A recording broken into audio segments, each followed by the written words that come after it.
Moi, je suis installée depuis 2007 ici. J'ai repris une exploitation traditionnelle en cerises et raisins de table. Donc j'ai restructuré petit à petit et introduit d'autres espèces comme l'abricot, mais toujours les espèces d'ici, la fraise, l'olive qui était même originellement, c'était un endroit à olive ici, et la figue de Caron. Caron, il fallait faire de la figue, c'était évident. Donc j'ai diversifié les espèces. C'était une exploitation en conventionnel, je l'ai convertie en bio dès que je suis arrivée. Donc maintenant je suis en bio depuis 2010.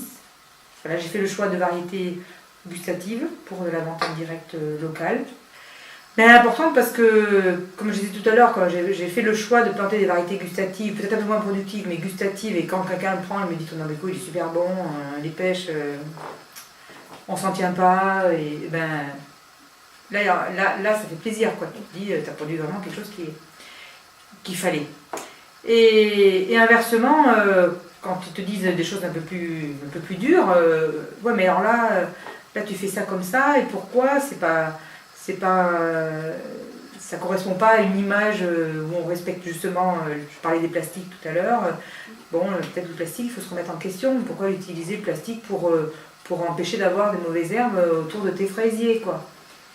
Donc c'est des éléments dans la conversation qui fait que je peux me remettre en cause.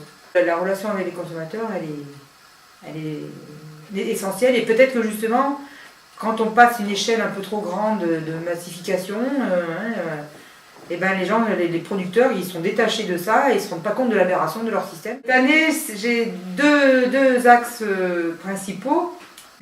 Les pratiques qui vont au-delà du bio, c'est-à-dire comment prendre en compte les éléments de ma biodiversité, de mon environnement pour en tirer des bénéfices pour mes cultures. Ça, c'est la première chose. Et puis la deuxième, c'est des pratiques que l'on va vers l'agroforesterie, vers des utilisations d'autres techniques comme la permaculture. Ça montre qu'il y a une diversité, que c'est cette richesse-là qu'il ne faut pas perdre, et qu'on a encore tout ça en France, et que ce soit national. Moi, je suis contente que ce soit national. Puis d'ailleurs, je le dis, j'essaie de motiver des gens à faire un tourisme comme ça. C'est-à-dire que les gens qui viennent chez moi me disent si vous voulez, l'année prochaine, vous organisez un week-end dans la Drôme, vous allez dormir en chambre d'hôte. C'est un voyage intelligent pour un week-end. À la fois culturel, de bien-être, de bonne bouffe, de bon air, de voir des bonnes choses. L'année dernière, j'ai eu la chance d'avoir eu un essaimage de nos ruches un samedi midi. C'est toute la colonie qui s'en va doucement, doucement, doucement pour aller se planter dans un arbre. Parce qu'on peut se rapprocher à ce moment-là de l'essaim, très très proche. Elles ne bougent pas, elles sont toutes autour de leur reine. Un essaimage, c'est quand l'ensemble d'une colonie protège une reine en boule pour aller la mener pour qu'elle aille faire une autre ruche ailleurs. Okay. Donc en attendant qu'elle aille ailleurs, elle se pose dans une branche d'arbre. On ne le voit pas, mais il y a des éclaireuses qui sont en train d'aller repérer là où on va emmener l'essaim. Et quand il y en a des éclaireurs qui reviennent, on dit hop, on a trouvé l'endroit, pof, de nouveau ça s'en va et ça repart pour aller se mettre dans un endroit où elle fera sa future ruche. Ça va vous faire un spectacle pas possible aux gens, quoi. D'ailleurs, si je peux faire une petite pub, il n'y a pas que les animaux dans le ferment-fer. Un joli petit abricot bien orange, bien sucré, là c'est bon. Une fraise, parce qu'en plus moi je serai en pleine période de fraises, donc les fraises, on pourra les manger sans arrière-pensée. En 3 mots, c'est d'abord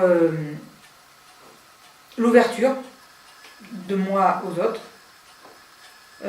L'échange entre moi et les autres. Et puis comme je fais un repas aussi, c'est convivialité.